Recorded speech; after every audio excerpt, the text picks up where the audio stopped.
মই ডাক্তাৰ আয়শা খাতুন, গোট ফাৰ্ম ভালুকডুবি গোৱালপাৰা আসাম।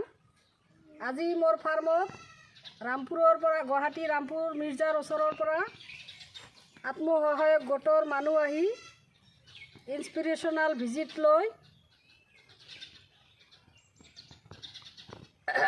ল'ব আহিছে আৰু আশা কৰোঁ এই ইন্সপিৰেশ্যনাল ভিজিটৰ পৰা আমাৰ ফাৰ্মাৰ গোটৰ সদস্য আৰু লগতে লৈ অহা ITC মিছন সুনহেৰা কালৰ মেনেজাৰ সবৰে উন্নতি কামনা কৰিলোঁ, লগতে মোৰ নিজৰো উন্নতি কামনা কৰিলোঁ। এইখিনিয়ে হ'ব আৰু।